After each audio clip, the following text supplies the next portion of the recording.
Arestado po ang isang gwardyang kukuha sana ng police clearance sa Maynila. Nadiskubre kasing may warrant of arrest pala siya. Balitang hatid ni Jomer Apresto. Mismong sa loob ng istasyon ng pulisya, inaresto ang lalaking ito na isang gwardya at kukuha sana ng police clearance sa Santa Ana, Maynila. Lumabas kasi sa database ng Philippine National Police na mayroon pala siyang nakabinbing warrant of arrest sa Isabela para sa kasong RA 10591 o ang Comprehensive Law on Firearms and Ammunition. Unang-una, siyempre nagulat siya dahil hindi niya in-expect na lalabasan siya. Hindi niya in-expect na magkakaroon siya ng record doon sa police clearance kasi nga inisip niya napakatagal na panahon na. 2016 pa ito. Base sa investigasyon, 2013 sinampahan ng kaso ang lalaki matapos niyang ilabas ang kanyang service firearm sa loob ng isang club sa Isabela habang nakikipag-inuman. Nahuli siya doon at nakapag-post siya ng bail. After noon, hindi na siya umattend ng hearing kaya nilabasan siya ng mandamiento de arresto. Ayon sa akusado, inakala niyang dismiss na noon ang kanyang kaso. Hindi po ako nagtago. Hindi ko lang po alam na may warrant na po ako. Naghihintay po ako ng schedule ng hearing. Hindi ko lang po siguro alam na may dumating sa bahay namin sa probinsya o na-miss ko lang daw. Na-miss ko lang siguro. Ipinagtataka raw niya kung bakit nakakuha pa siya noong 2021 ng police clearance kung may kaso pala siya. Paliwanag ng MPD, National Police Clearance na kasi ang kinakailangan ngayon, hindi kagaya dati na pao mga local police clearance lang. Sa ngayon, nasa kustodiya ng Santa Ana Police Station na akusado habang hinihintay ang commitment order ng korte. Pinag-iipunan pa raw ng kanyang pamilya ang kanyang piyansa na abot sa 120,000 pesos. Jomer Apresto nagbabalita para sa GMA Integrated News.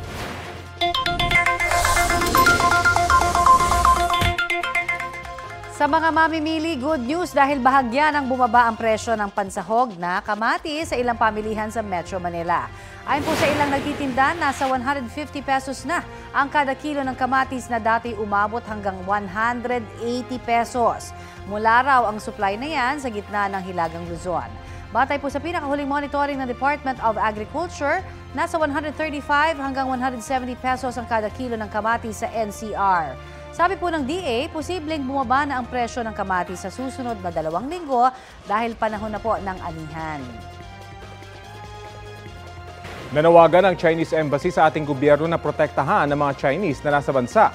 Kasunod ito ng nadiskubring bangkay ng isang Chinese at isang Chinese-American na mga biktima raw ng kidnap or ransom. Balita hatid ni Chino Gaston. Nakabalot sa kumot ang 2 bangkay ng lalaki nang ma-retrieve mula sa bangin sa barangay Patitinan, Sangay, Camarines Sur noong June 24. Di pa malinaw noon ang kanilang pagkakakilanlan pero kalaunan lumabas sa investigasyon na mga biktima sila ng kidnapping. Chinese ang isa sa mga biktima habang Chinese-American naman ang isa pa. Batay sa autopsy, bukod sa mga pasa sa katawan, walang nakitang malalang sugat o tama ng bala ang mga biktima. Ayon sa pulisya, mga negosyante ang dalawa na kinumbida raw ng mga kapwa Chinese rito sa Pilipinas para sa isang business venture. So yun po ngayon yung direction po ng ating investigation dahil hinahanap po natin ngayon kung sino po yung supposedly kakatagpuin po nila nung sila ay dumating. Ayon sa PNP Anti-Kidnapping Group, June 20 dumating sa bansa ang dalawa at may sumundo raw sa kanila sa airport. Nakausap pa raw noon ng isa sa mga biktima ang kanyang asawa sa telepono. Pero pagsapit ng hapon, hindi na raw siya makontak. Kinabukasan may tumawag na sa kaanak ng mga biktima at nanghihingi ng 5 million yuan o katumbas ng 40 million pesos na ransom. Nakapagpadala pa raw ng pera ang pamilya pero hindi na sila kinontak ulit nang nanghingi ng ransom. Ng June 23 po ay nakipag-ugnayan po yung abogado po ng isa sa mga biktima regarding nga po doon sa isa sa mga nawawalang biktima. At then nung June 24 po ay naka-receive po sila ng information po sa Provincial Director po ng Camarines Sur at informing them na may dalawa nga pong found na dead body. Kinumpirma ng Chinese Foreign Ministry na nakidnap at pinatay ang isa nilang kababayan. Kasabay nito ay nanawagan ng Chinese Embassy sa Pilipinas na gawin ang lahat para protektahan ang mga Chinese national sa bansa. Sabi ng Presidential Anti-Organized Crime Commission na pagkasunduan sa pulong nina Executive Secretary Lucas Bersamin at Chinese Ambassador Huang Xilian na palakasin ang laban kontra transnational crime. Chino Gaston nagbabalita para sa GMA Integrated News. Maulan po ngayong umaga sa ilang bahagi ng bansa. Isinailalim nga po ng pag-asa sa rainfall advisory ang Eastern Samar, Biliran, Leyte at Southern Leyte. Asahan po ang malalakas na ulan hanggang alas 11 ng umaga. Ulan na dulot ng easterlies ang nararanasan po ngayon sa Eastern Visayas maging sa Cagayan Valley Region, Aurora, Quezon, Bicol Region, Caraga at Davao Region. Intertropical Convergence Zone o ITCZ po naman ang umiiral sa Palawan habang posible pa rin po ang mga local thunderstorms sa iba pang bahagi ng bansa. Sa mga susunod na oras, mataas din po ang tsansa ng ulan sa iba't ibang panig ng bansa.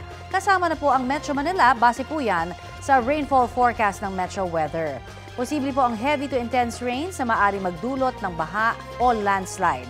Isinailalim sa General Flood Advisory ang Mimaropa Region, Zamboanga Peninsula, Davao Region, Caraga at PARMM. Ibig pong sabihin niyan, may banta ng baha sa mga nasabing rehiyon dahil sa inaasahang ulang dulot ngayon pong araw. Tatagal ang General Flood Advisory hanggang alas 6 ng gabi.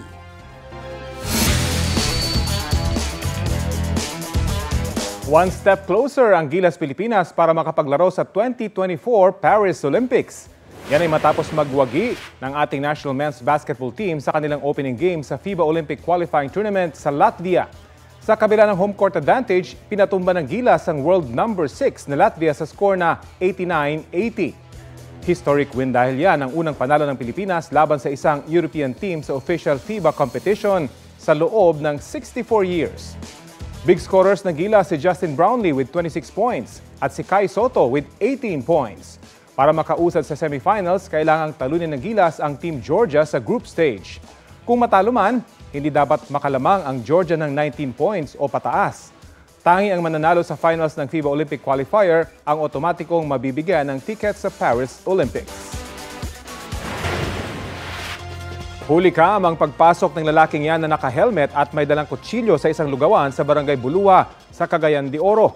Nilapitan niya ang lalaking bantay at tila sasaksakin. Agad tumayo at ng lalaki at nanlaban. Sinubukang agawin ng bantay ang kutsilyo hanggang natamaan nila ang salaming instante at nahulog ito. Doon na tumakbo palabas ang salarin at binato siya ng strainer ng bantay. Ayon sa may-ari ng lugawan, 3 lugawan pa niya ang na-hold up kamakailan. Kaya duda niya, parehong hold-upper din ang nagtangkang mang-hold up sa lugawan niyang ito. Ayon sa Cagayan de Oro City Police, may sinusundan na silang mga tao na posibleng nasa likod ng mga pango-hold up. Naabisto sa Bulacan ang 2 warehouse ng home appliances na hindi raw registered at hindi dumaan sa inspection. Balitang hatid ni Jamie Santos. Matapos makatanggap ng reklamo mula sa ilang consumer, agad nagkasa ng verification, validation, surveillance at test by ang Fair Trade Enforcement Bureau o FTEB ng DTI sa warehouse sa Plaridel, Bulacan. Nakita ang mga appliance na ibinebenta online na unregistered, unsafe at uncertified o hindi dumaan sa inspeksyon. Ilan sa unregistered appliance na nakita ang washing machine, oven toaster, blender, electric fan, rice cooker at multi-cooker. Checking, nakita natin na hindi lang po yung rice cooker ang merong ang walang hindi sertipikado mula sa Bureau of Philippine Standards. So nakita po natin doon yung mga blenders, washing machine, electric fan. So yun po. So nakasama po siya doon. Mahigit 9.3 million pesos ang halaga ng appliance na nasabat sa 2 warehouse. Pag sinabi po natin uncertified, ito walang PS mark. Ito walang ICC. Yung pong PS mark ay Philippine Safety Mark. Kung ikaw ay local manufacturer, gumagawa dito sa atin, kailangan kang kumuha ng permiso o lisensya sa BPS ng DTI. Ito po ang Bureau of Philippine Standards. At kung ikaw na may importer, dapat meron kang ICC, yung Import Commodity Clearance. Wala rin daw permit, lisensya at safety mark ang mga warehouse. Hindi raw ligtas at dekalidad gamitin ang mga produktong nakuha rito. Safety and quality po ang hinahabol natin dito. Nakakamura ang mga namimili online, nakakamura dahil imported, but Ayun po ang resulta. Unsafe at walang kalidad na mga produkto. Imagine nyo, yung washing machine nyo, o mga electric kettle nyo, mga panluto nyo, mga gamit nyo sa bahay. Hindi kayo nakakatiyak, maiwan nyo, baka sumabog, baka sunog, baka pinsala sa buhay at ari-arian natin. So delikado po. Sinelyuhan ang mga produkto. Hahakutin daw ito at ilalagay sa bodega ng DTI para gamiting ebidensya. Nag-issue ng violation ang ahensya sa may-ari o kinatawan ng warehouse. Maayos naman daw nakipag-usap sa kanila ang foreign national na may-ari ng warehouse. Handa naman daw siyang makipagtulungan sa DTI pero hindi na humarap at nagbigay ng pahayag sa media. Bago rito, isang warehouse sa Valenzuela City ang pinasok din ng FTEB na nakitaan din ng mga unregistered at uncertified appliance. Jamie Santos, nagbabalita para sa GMA Integrated News. Bumangga ang isang jeep sa isang closed van sa EDSA Corner, Quezon Avenue sa Quezon City. Ayon po sa tsuper ng jeep, hindi raw niya napansin na pula na o stop na dapat ang traffic light. Ang mainit na balita hatid ni James Agustin. Nagtamo ng mga sugat sa kanang binti ang dalawang babaeng pasahero ng jeep matapos itong bumangga sa closed van sa EDSA Corner, Quezon Avenue mag-aalas 5:30 ng umaga. Agad na rumisponde ang MMDA Rescue at ginamot ang mga sugatang pasahero. Mabilis po siya. Pagbangga po kasi tumilapon yung cellphone ko. Tapos nakakapit naman po ako. Tapos nung nagpreno, biglang umatras po kami lahat. Tapos dun na po, nag-stop yung jeep. Babayad sana ako. Tapos bigla na lang gumanon-ganon yung jeep.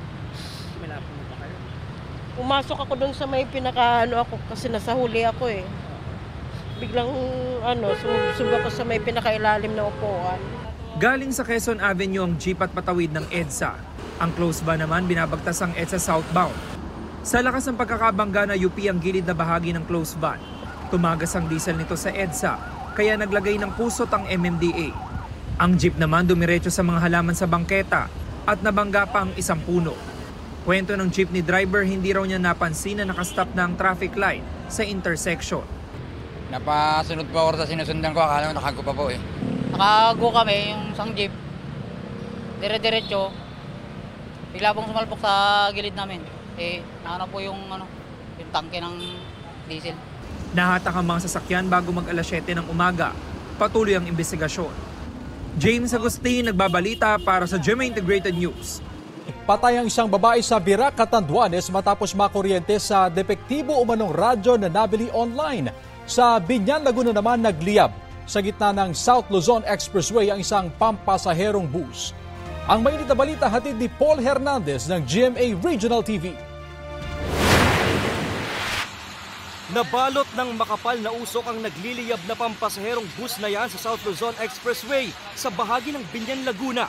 Galing yan sa Borongan, Samar at papuntang Pasay. Ang kwento po nung driver ay naramdaman na niya, nawawala yung hangin ng preno niya. Nagsimula siya sa right rear portion ng gulong. Ligtas naman ang driver at mga pasahero na inilipat sa ibang bus. Wala namang ibang sasakyang nadamay sa insidente.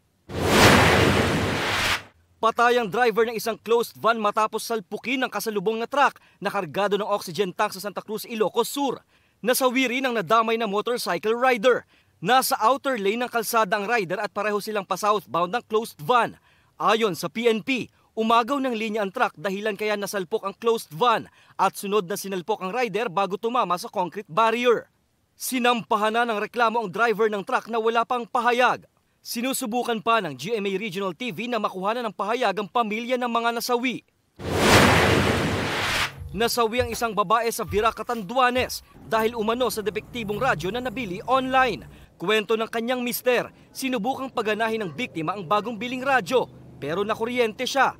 Sinubukan pa raw ng lalaki na tulungan ng asawa pero maging siya ay nakuryente rin. Agad na itinakbo sa ospital ang biktima pero hindi na ito nailigtas. Hindi man iba talaga sir, ito ang radyong ito at iyo mas na ito ang napugoy niya muna yung nakababaw sa ginhawa niya na di niya nabot sanan. Tighiling ko man so gabos na linya dyan, di man yung problema. Ang DTI Catanduanes handa raw tumulong sakaling magreklamo ang pamilya laban sa online seller. Nananawagan din ang ahensya sa publiko na maging maingat, lalo na sa mga binibiling gamit online. Maging mapanuri po tayo sana, maging maging very concerned oo nga nakabili po tayo ng medyo mura at ng medyo very affordable, tuwang-tuwa po tayo, pero sana wag nating compromise. Wag po nating i-compromise yung ating safety. Paul Hernandez ng GMA Regional TV nagbabalita para sa GMA Integrated News. Patay ang isang lalaki matapos siyang pagsasaksakin ng kanyang nakababatang kapatid sa Pidigan, Abra. Ayon sa PNP, 14 na saksak ng kutsilyo ang tinamo ng biktima. Base sa investigasyon, nagising ang sospek dahil umuwi umanong lasing ang biktima na nagsisigaw at naghahamon ng away. Nagamulan ng sospek na may kutsilyo at ang biktimang may steel bar.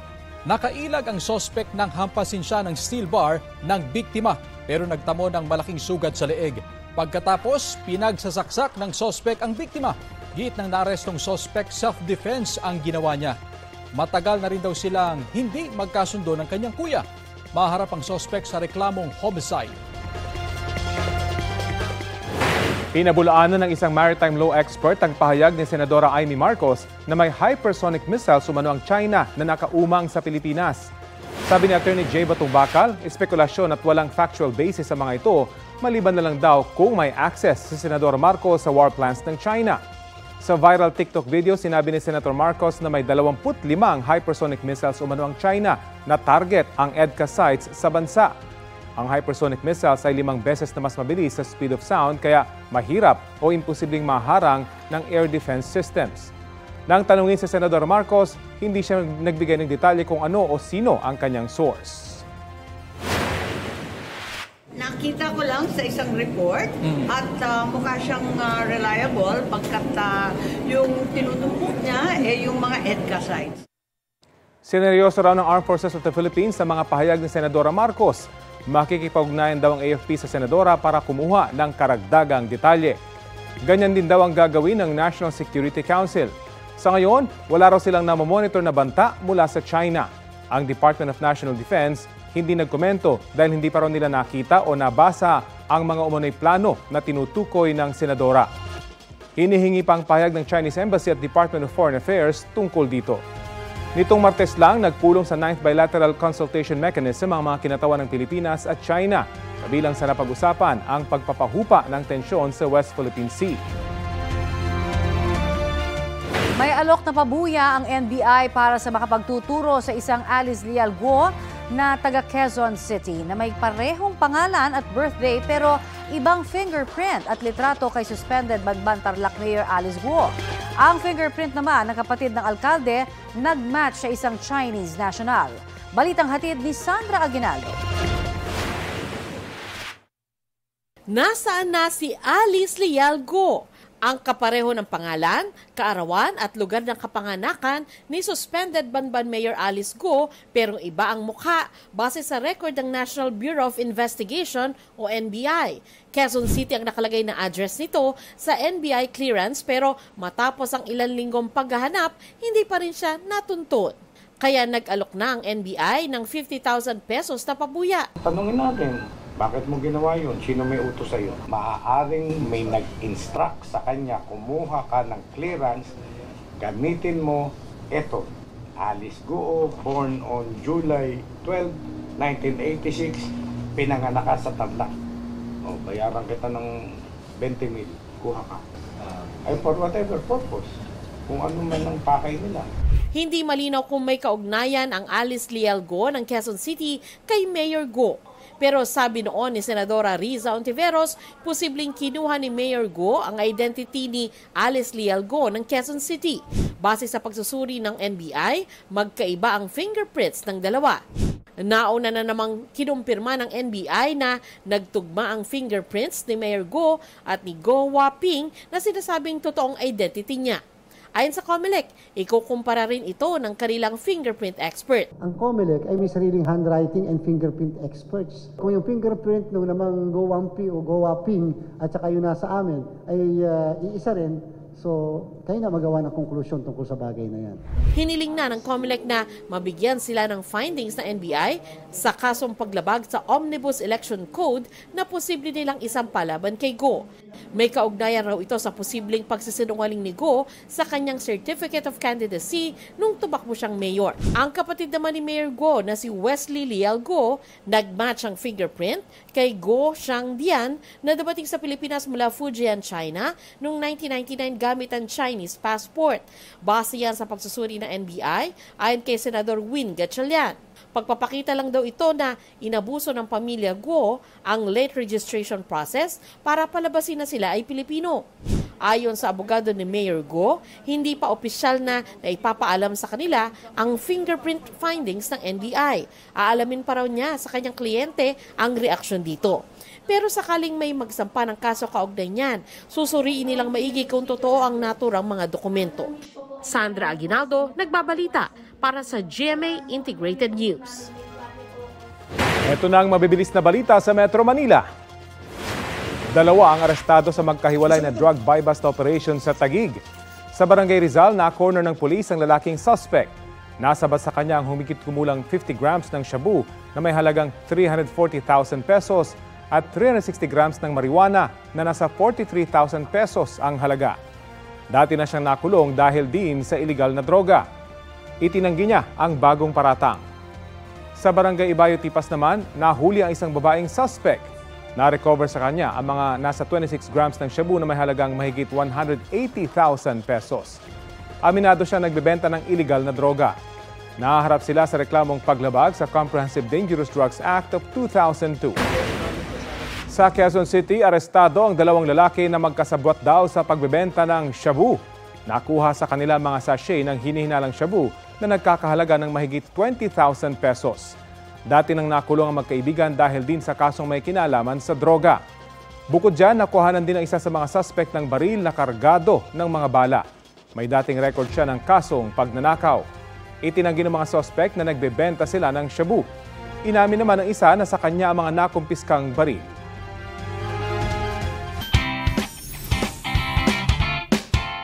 Nadagdagan pa ang mga atletang Pinoy na maglalaro sa 2024 Paris Olympics.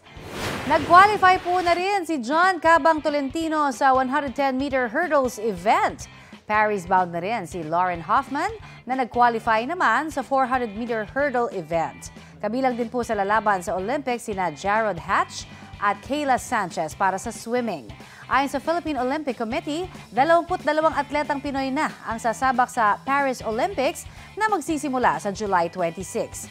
Yan na po ang pinakamalaking delegasyon ng Team Pilipinas o Philippines mula noong 1992 Barcelona Olympics. Samantala, kahit may SIM registration na, naglipa na pa rin po ang mga tech scam. Problema rin ang online sextortion na dahilan ng pag-aresto sa isang lalaki sa Cebu City. Balitang hatid ni Mark Salazar. Ang pagpapaibig niya sa babaeng nakilala sa bar na uwi sa reklamo ng sextortion at pagkakaaresto ng lalaking ito sa Cebu City. Nung nagkilala sila sa bar, nagkaroon sila ng intimate relationship. And during their relationship, nagkaroon sila ng video calls na lingid sa kaalaman ng victim ay nire-record pala ito ng suspect. Ito po yung mga video calls nila na may mga sexual activities or mga intimate moments nila. Panakot umano ng suspect na ipapadala ang masiselang video call sa mister ng biktima kung hindi siya magbibigay ng pera. Hanggang mapadalas na ang paghingi ng suspect ng tig-200 o 300 piso. Doon nag-umpisa yung pagbablackmail. Hanggang sinend niya nga doon sa kapamilya ng victim. Kaya nag-decide na yung victim na mag-report. Hindi nagbigay ng pahayag ang suspect. 3 kaso po yung isinampa natin dito. Ito po yung Republic Act 9262 or yung VAUSI law natin. And then Republic Act 9995 or yung Anti-Photo and Video Voyeurism Act of 2009. And ang isa po ay Article 294 or robbery with intimidation of person of the Revised Penal Code. Laging paalala ng mga otoridad, mag-ingat at huwag agad magtitiwala sa mga bagong nakilala. Sa pinakahuling datos ng PNP Anti-Cybercrime Group, sextortion ang pinakamaraming naidulog na kaso sa kanila.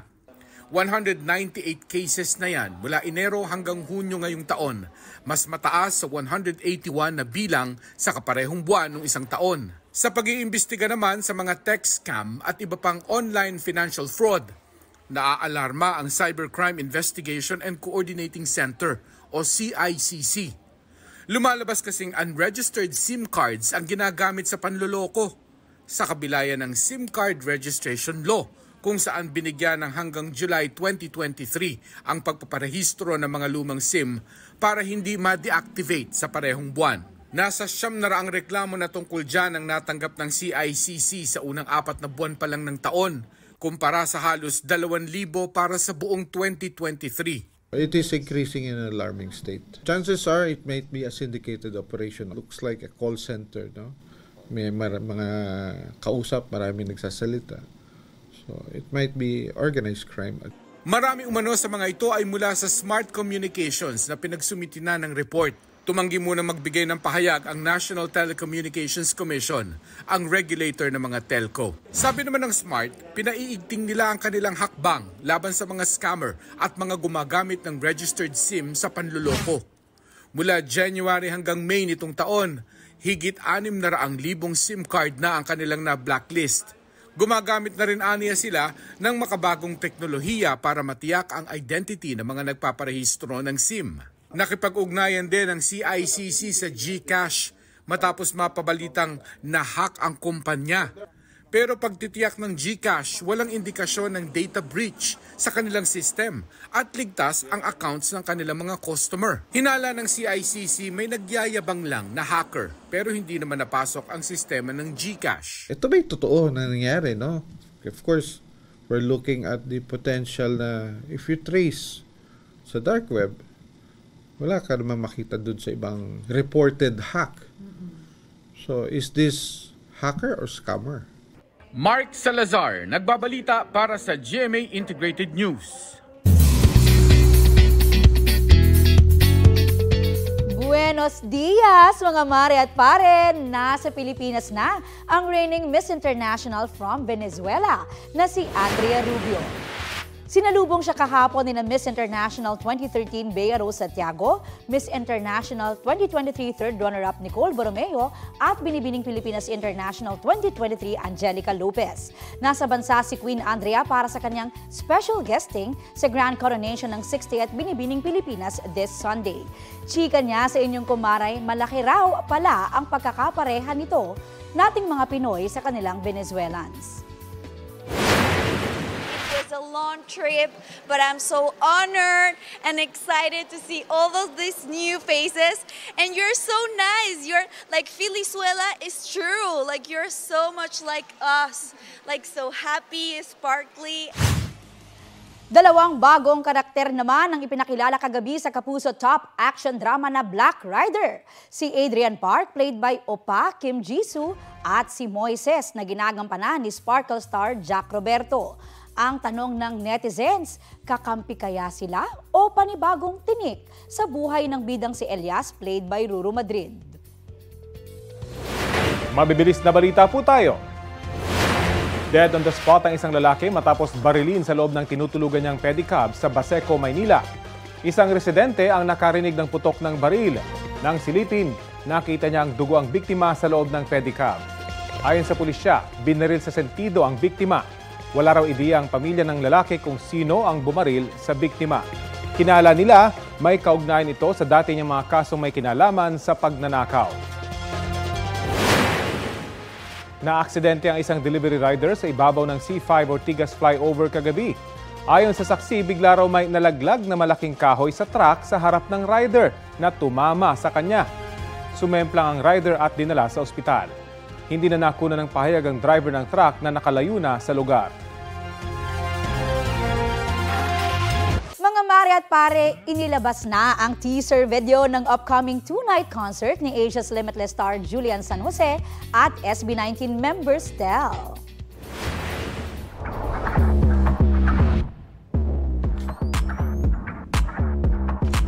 Sino bang di ma-excite dyan? Litaw ang music royalty vibes sina Japs at Stel, suot ang kanilang all-black outfit. Sigurado ka talagang makaka-sound trip sila Julia at Stel sa concert stage. Mula yan sa kanilang makukulit na sing-off noong The Voice Generations. Sa July 27 at 28, magaganap ang concert ni na Julia at Stel sa New Frontier Theater. Pagewang-gewang ang isang pampasaherong van sa isang kalsada sa Lima, Peru hanggang sa tumagilid dito sa kalapit na riles na nasa mas mababang bahagi ng kalsada. 3 pedestrian ang nasagasaan ng van kabilang ang isang minor de edad. Isinugod sila sa ospital.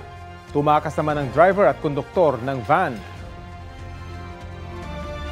Nag-walk out si Senador Nancy Binay sa isang Senate hearing matapos silang magtalo ni Senador Alan Peter Cayetano tungkol po sa ipinapatayong bagong Senate building sa Taguig. Balitang hatid ni Mav Gonzalez. Unang araw pa lang ng pagdinig ukol sa ipinapatayong new Senate building, nagkainitan na sina Senate Committee on Accounts Chairperson Senador Alan Peter Cayetano at ang pinalitan niyang chair na si Senador Nancy Binay. Ayon kasi kay Binay, walang basihan ang binanggit na 23 billion pesos noon ni Senate President Cheese Escudero bilang kabuoang halaga ng new Senate building. Ginugulo mo yung hearing wala namang kailangan magulo. Yan ang sinabmit sa akin. So kung sasabihin mo mali, edi ano yung tamang number? Mr. Chairman, yan po ang sinabmit sa akin. Diba galing ang ng staff mo. pinag-uusapan natin ngayon, yung side ng DPWH? Yes, and to me first, Senator Ang problema Nancy. I'm still the chair. No, ang problema sa iyo, you keep going around. Nagkita pa tayo sa party, may cellphone, hindi mo naman kami kinakausap, tapos manggugulo ka ngayon sa hearing. Because he total, ayan yung 23B, ayan ang 23. Tinanong din ni Cayetano si Binay sa 600 million pesos na landscaping para sa new Senate building. Dapat ang mag-explain yan ay DPWH because at the moment nga, wala pa yan dahil nandun pa nga kami sa point na pinag-uusapan namin Bakit dito. wala pa? March 2023 yung sulat sa'yo. Natanggal naman kayo last month lang So 1 taon hindi rin gumalaw during your term. Tapos sasabihin nyo yung delay na sa amin. Ang sulat sa'yo, March 20, 2023. Because, Mr. Chairman, we're in the process of reviewing everything. So, kung gusto nyo tumulong sa review, you're welcome. Kung gusto mo pag-debate, dun tayo sa labas. Hanggang sa naungkat na ang isyu ng mga Binay sa Makati at mga Cayetano sa Taguig. Invento ka. Baka naman ito yung Makati, Taguig. Sabi mo, may sumasaksak sa likod mo. Di kasuhan mo ng attempted murder. Sige, bubulong ko sa iyo mamaya kung sino yung sumasaksak. Pero hindi ako. Ano kilalaman ko doon is sasabihin mo... Actually, Mr. Chairman, may sinabi ba akong ikaw? Wala akong sinasabi na ikaw, ha? Paano mo sasabihin mo sa media, may kilalaman to sa Taguig at Makati, tapos sasabihin mo may sumasaksak sa likod mo. Pero sinabi ko ba na Alan Peter Cayetano ang sumasaksak sa akin? Parang, di ba sabi nila yung pag nagre-react ng ganyan, baka guilty. Lourdes ang pangalan mo, hindi Marites. Nakakahiya na. Si Senador Robin Padilla, sinubukang mamagitan sa dalawa. Pwede po ba i-move na lang po natin po, suspend?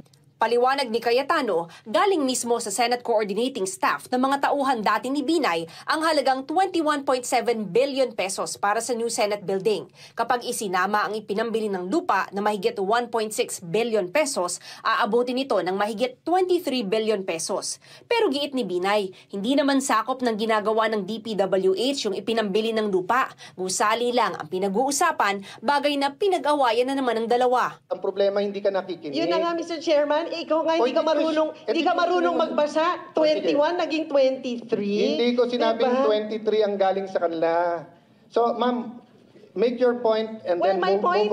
Move on kasi out of order ka na. DPWH, nag-i-exist ba sa documents nyo yung amount na 23 billion? There is none, Mr. Chair. Thank you. Sorry. There is none. Nag-walk out sa pagdinig si Binay. Kabuang Kanaday.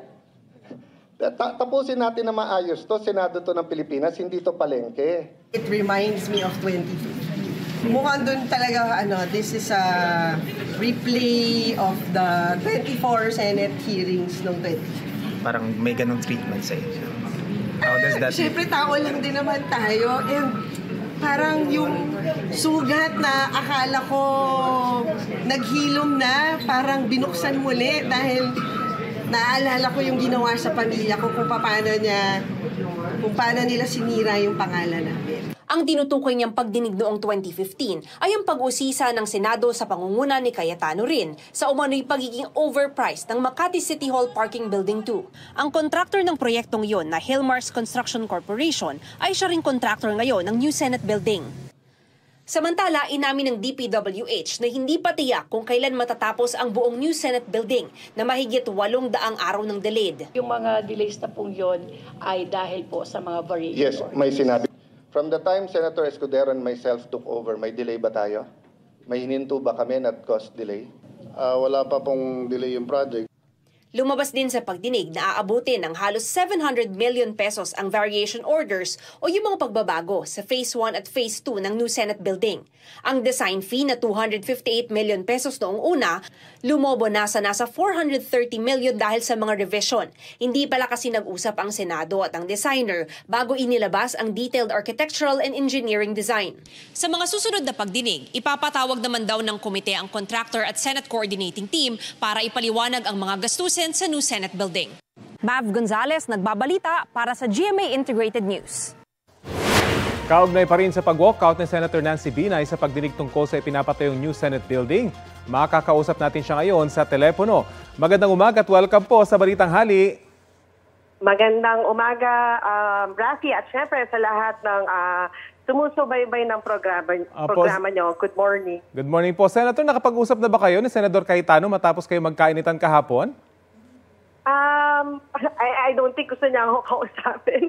Kasi di mga paulit-ulit kong sinasabi na nag-aantay lang tayo for a proper transition na mag-usap kami. Na, in fact, si Senator Ping Lacson, nag-send na siya ng message kay Senator Alan na mag-usap kaming tatlo bilang former chairperson ng Committee of Accounts at siya naman yung bago para mapag-usapan yung building kasi may mga bahagi dun sa building na hindi during my term and I think the best person to explain sa kanya is Senator Lacson. Kaya nga nilapitan natin si Senator Lacson na kung pwede mag-usap kaming tatlo at yun na nga, nag-send out siya ng message kay Senator Alan at he declined the invitation. Ayun na nga po, tila may mga figures at may mga information po yata na nagkakatalo kayo sa detalye. Hindi ho ba napag-usapan ito privately bago napunta dito sa public hearing? Yun na nga the mere fact that he declined the invite of Senator Lacson na mag-usap kaming tatlo, di sana napaliwanagan na siya kung saan ba nanggaling yung mga ganong numero. At mapunta po tayo doon sa meat ng kanyang argumento. Bakit daw po umabot sa 800 days yung delay sa construction ng New Senate building? Actually, doon din tayo nagtataka, Rafi. Kasi diba, sinabihan niya yung DPWH nung hearing na huwag niyong sabihin sa akin yung dahilan kung bakit nagka-delay. In fact, paulit-ulit tuwing i-raise ng DPWH yung reason for the delay, lagi niyang binabara at pinapahinto na yung taga-DPWH to explain. Kasi it's iba-ibang factors Number one, inabutan to ng COVID, inabutan to ng gera sa Ukraine. Even nga yung policy na ginawa ng NLEX na pinagbawalan niya yung weight ng buhangin, nagkaroon ng epekto din sa building. So, may mga bagay-bagay na mas maigi sana kung pinagpaliwanag niya muna kami or na-explain ko namin ni Senator Ping yung history ng building na ito. Nasabi niyo po na pagpasok niyo pa lang medyo magulo na yung pagdinig. Saang bahagi po ng hearing sa tingin niyo nagkaroon ng problema? Ang sa akin talaga yung pina-apologize niya sa Yusek Sadain na parang pinalabas daw sila na sinungaling sila dahil nga daw sinabi nila na walang 23 billion. And diba, when I raised that point, kasi talagang based on their documents, that amount does not exist. At naipaliwanag na po ba kung saan galing yung figure na yon? Isa din nga yun dun sa na sana napag-usapan namin. Kasi dahil ako hindi ko alam kung saan nanggaling yung numero na 23 billion. Dahil, remember, di ba, ang sinabi nila, lumobo yung construction ng Senate building. So, bakit nasama yung cost ng lote. Tapos may mga ibang component pa doon na nasama din doon sa kwenta nila. Ang pinag-uusapan nila na lumobo is the cost of construction. And yung cost of acquiring the land is not part of the cost of construction. So masalimuot po talaga in the first place yung construction and building nito. At ang sinasabi nyo, explainable lahat nitong mga hinihinging paliwanag ng senador. Okay. Rafi, yung magpatayo nga lang ng isang bahay, hindi na ganun kadali. What more pa yung 4 na building? Kasi technically, four buildings itong ipinapatayo. And then, meron din siyang architectural design na medyo complicated din. Opo. Okay. Sige po. Maraming salamat po sa oras na ibinahagi niyo po sa Balitang Hali. Maraming salamat. Si Senator Nancy Binay. Sinubukan din po naming makapanayam live si Senator Alan Peter Cayetano pero sinabi niya may prior commitment siya ngayong araw. Bukas po ang Balitang Hali na makapanayam live si Senador Cayetano.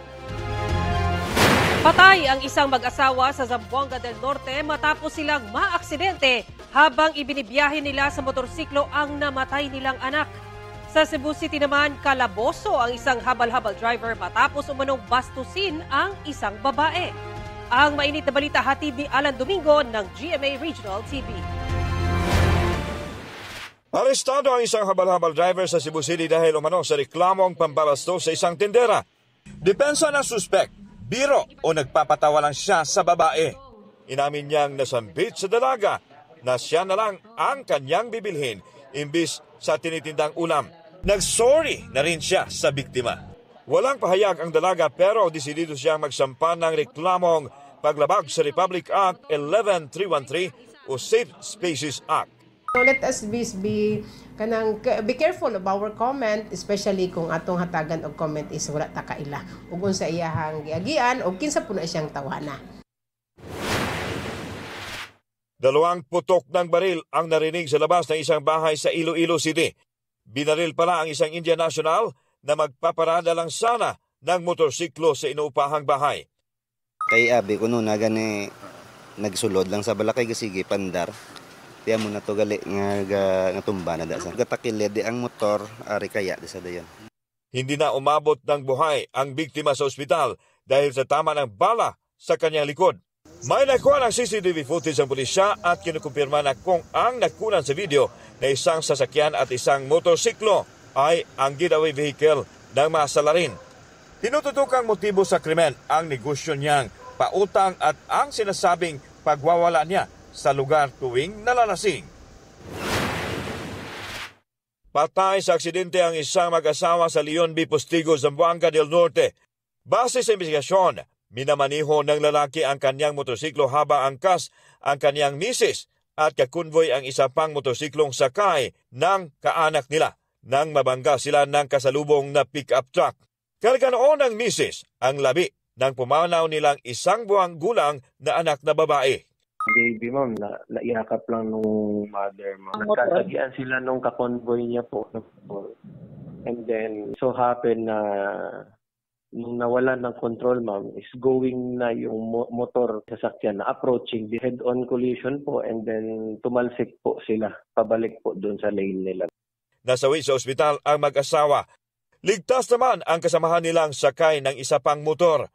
Inaristo ng pulisya ang driver ng pick-up pero nagdesisyon ang pamilya ng mga biktima na huwag nang magsampa ng reklamo basta sagutin ng driver ang gastos sa pagpapalibing.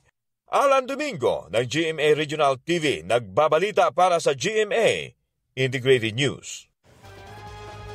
At ito po ang Balitang Hali. Bahagi kami ng mas malaking misyon. Ako po si Connie Sison. Rafi Tima po. Kasama nyo rin po ako, Aubrey Carampel. Para sa mas malawak na paglilingkod sa bayan. Mula sa GMA Integrated News, ang News Authority ng Filipino.